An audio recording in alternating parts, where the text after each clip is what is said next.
அணுவைப் பிளந்து ஏழ்கடல் புகட்டி குறுகத் தரித்த குரல்.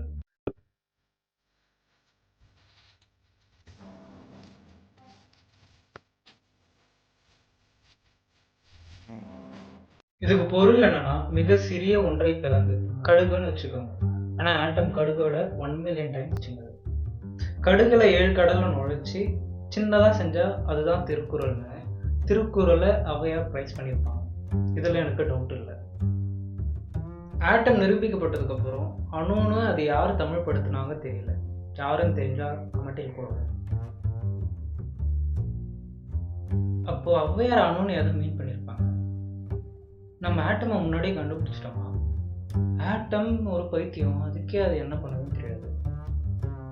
அது கடுகை விட 1 மில்லியன் டைம்ஸ் சின்னதுன்னா அதை நம்ம எப்படி வருங்க நம்ம பார்த்துருப்போம்? ஒருவேளை நம்ம ஏலியன்ஸா? மனசுங்க இல்லையோ?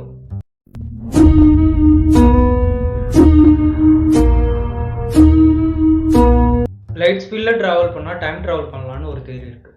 ஃபார் எக்ஸாம்பிள், நான் 2025 இருக்கேன், எனக்கு 10 வயசு.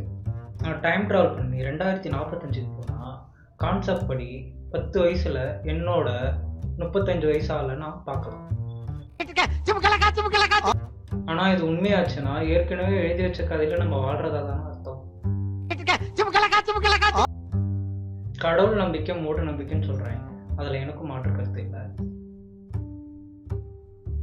ஆனா பூமியில உருவாக்குற சந்தனம், விபூதி, குங்குமம் இதெல்லாம் கடவுளோடதுன்னு நம்பிட்டு வைக்க மாட்டேன்னு சொல்லுவாங்க. கேட்டா எனக்கு கடவுள் நம்பிக்கை இல்லைன்னு சொல்லுவாங்க. இப்போ கடவுள் இருக்குன்றாங்களா இல்லைன்றாங்களா? மழை மட்டும் துளி துளியா விழாம ஸ்ட்ரைட் லைன்ல விழுந்துருச்சுன்னா நமக்கு எலக்ட்ரிசிட்டியே கிடைச்சிருக்காதுல்ல. நம்ம கரண்ட் கண்டுபிடிக்கணும், மழைக்கு எப்படி தெரியும்? மன்னராட்சி போயிட்டு பிரிட்டிஷ்காரன் நம்மளை ரூல் பண்ணதால தான் எல்லாருக்குமே படிப்பு கிடைச்சிருக்கு. தீண்டாமை கொஞ்சோண்டு அழிஞ்சிருக்கு. ஆர்எல்ஸ் அதை பற்றி பேச வாச்சும் முடியுது.